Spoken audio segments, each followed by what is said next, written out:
Welcome to another edition of the Flooring 101 podcast and episode number 11.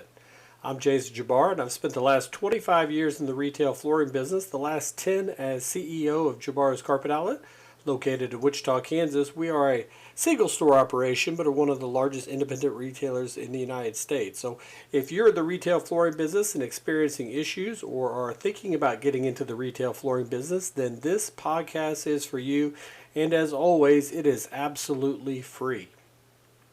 Today's kind of a special day. This is our 11th episode, so thank you to everyone who has joined us for the first 10 episodes of our podcast as we launch Flooring 101 and the Retail Flooring Blueprint. So if you've enjoyed the first 10 episodes, please make sure you tell your friends and anybody in the flooring industry. And remember, you can get this podcast for free on both Spotify and Apple. So today we're going to try and summarize the first 10 episodes of the podcast and really lay the groundwork for the future of Flooring 101 and the Retail Flooring Blueprint. If there's a lesson I hope you take away from the first 10 podcast episodes, it's this. Success in retail flooring is not determined by how hard you work. It's really determined by the systems you build. Too many flooring business owners spend years trapped in just a cycle of long hours and constant firefighting, unpredictable results. They become the salesperson and the estimator, the scheduler, the customer service representative, the collections department, and the operations manager all at the same time. They work harder every year, yet somehow feel further away from the freedom and the financial success that they originally envisioned when they thought about opening or taking over a retail flooring store. And the truth is that most flooring businesses do not struggle because of a lack of opportunity. They struggle because of a lack of structure. And through this podcast, we'll continue to try and explore what it takes to build a flooring business that is both profitable and scalable. So far in the first 10 episodes, we've begun with kind of the foundation. We talked about choosing the right business model, understanding margins, selecting vendors, creating a launch strategy, and developing a clear vision for the future. And in future podcasts, we'll move into the showroom, where we focus on the modern flooring buyer and the importance of a structured sales process. We'll examine how to qualify prospects and present options, how to overcome objections, and increase an average ticket value without really sacrificing the trust that you have with your customers or sacrificing your margins. Because the goal is not to become a better salesperson alone, it's to create a sales system that produces predictable, repeatable results.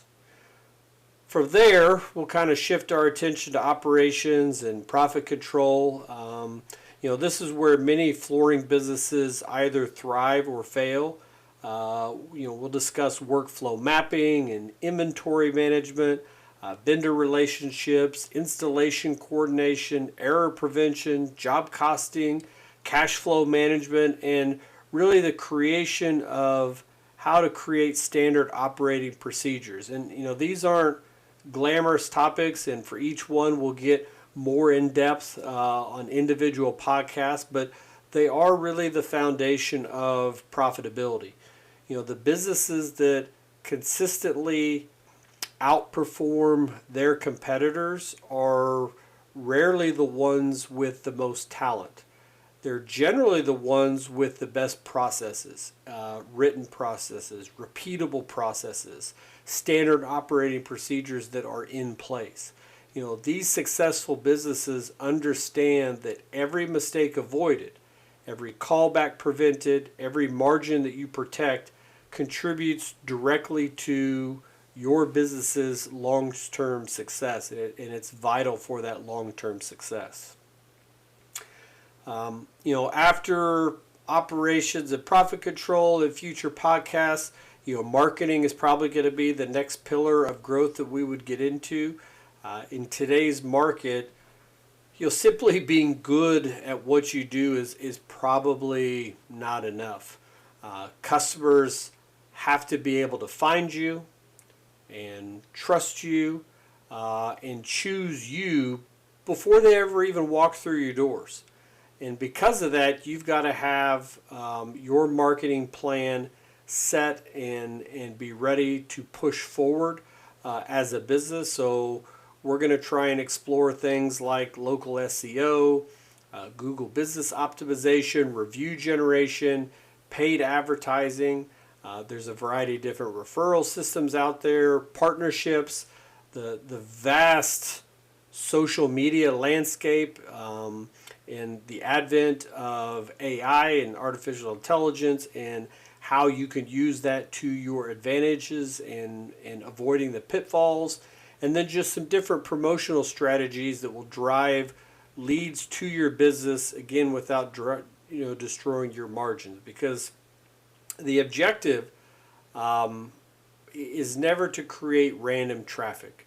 The objective is to build a predictable, repeatable lead machine that creates opportunities consistently and sustainably for your business. And you can have the best showroom, you can have your operations all set, you can have your foundation with your vendors and all of your margins already set. But if your marketing pillar isn't in place, that third pillar for a successful retail flooring store, you're going to have some issues that will be difficult to overcome without that marketing set in place. And then finally we'll kind of focus on what it means to scale. That's certainly way down the road in our podcast journey. Scaling is not about opening necessarily more locations or generating more revenue. Scaling is really about creating a business that can grow without becoming more dependent on you, without requiring more of you, without you being there 24 hours a day.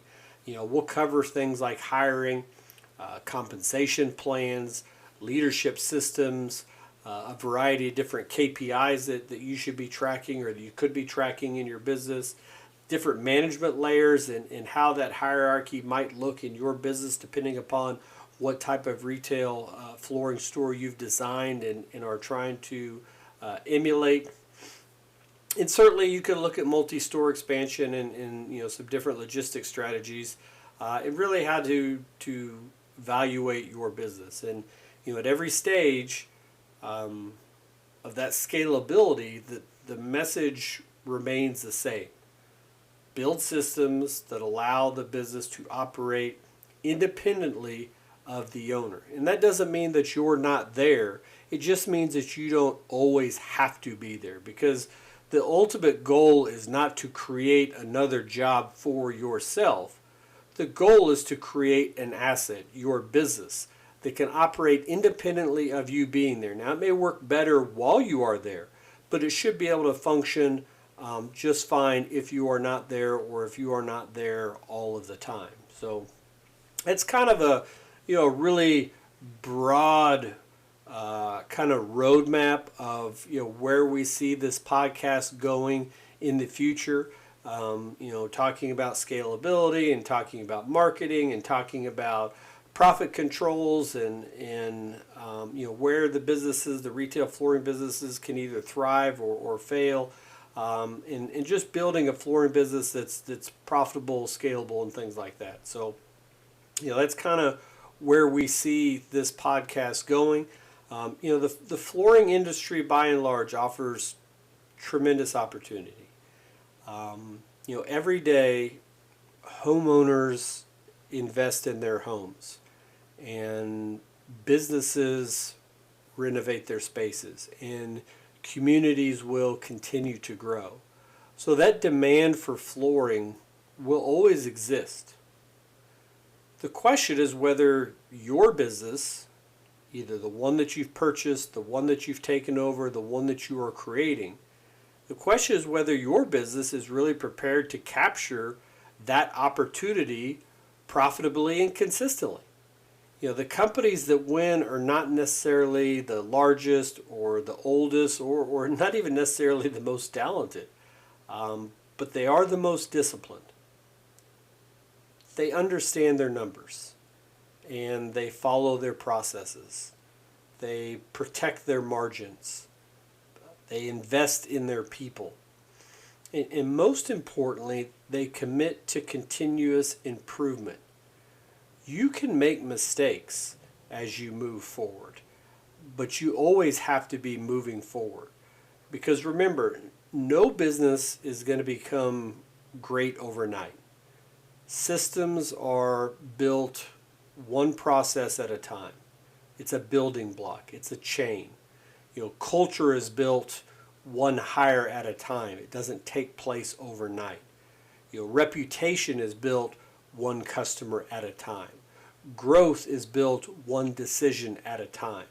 The goal is not perfection, it's progress. It's moving forward. It's always getting better. And sometimes that progress is very incremental, but it's progress nonetheless, because small improvements executed consistently can create extraordinary results over time. If you have the ability to start your business and you are in business for 5 years, you've already accomplished something a lot of business owners have not. And you can look at your place at the 5-year mark for where it was in year one, and you should be able to see extraordinary results over that time period. Otherwise, you wouldn't be in business 5 years later. Now, you may not see it day to day, but down the road, you should be able to. So, my challenge to you is simple. Stop thinking like an installer or a salesperson or a business owner and start thinking like an architect. An architect designs systems that can stand the test of time. The same is true in business. Every sales process you document, every KPI you track, every SOP you create, and every leader that you develop becomes another brick in the foundation of a stronger company that you're building. And the more intentional you are about building those systems, the less dependent your business becomes on any one person, and including you. Because the retail flooring business, the businesses that dominate their markets are not built by accident. They don't just happen. They're built through discipline and leadership and a commitment to operational excellence. They are built by owners who understand that revenue is vanity and profit is sanity and systems are scalability. My hope is that this podcast will provide you with more than just ideas. I hope it has given you a blueprint. That's the whole part of it. That it's given you a roadmap. That it's given you a practical framework for building a business that serves your customers and supports your team and creates the life that you want as an owner, because the opportunity, it's in front of you. The systems are now in your hands, and the next move is yours. These first 10 episodes of the podcast lay the foundation. They lay the blueprint for creating, starting, fixing, taking over a retail flooring store. The next move has to be yours. Build a better business, build a better future, build your flooring retail machine. So, in between all of this Flooring 101 talk, and we'll continue releasing a new episode of the podcast every week. We're also going to be sprinkling in kind of some new stuff. So we've got the Flooring 101 podcast, but we're also going to be introducing what I like to call Flooring 1v1, where we're going to sit down and we're going to be talking retail flooring with other business owners, manufacturers, and distributors from all across the country. The very best retailers in the business, the very best manufacturers, the largest distributors, sitting down, talking flooring one-on-one with them to get their ideas and their tips and their suggestions on some of the best practices that they use and that they see successful retailers using for retail flooring stores in today's market. So we're going to start to sprinkle those in along with the podcast episodes where we're really trying to continue laying the blueprint. So please let us know what you liked and what questions you might have. Remember, you can follow us on all of your favorite podcast locations, as well as you can read a lot of our stuff on Substack. We're always posting on Reddit and Facebook and LinkedIn and Instagram under the Flooring 101 banner. So if you really want to get one-on-one and really want to dive into bettering your business, you can go to jasonjabara.com and you can book a free call. I'd always love to sit down with other retailers and just kind of discuss where your business is at and where you see it in the future. So thank you for joining us today. It's episode number 11. We'll see you next time on episode 12 when we're getting into the nitty-gritty. We're going to start talking about retail sales mastery of your flooring store, and we'll specifically be discussing the 5-step showroom sales process. So until we meet again, I'm Jason Jabara with Flooring 101 and continue to build a better business.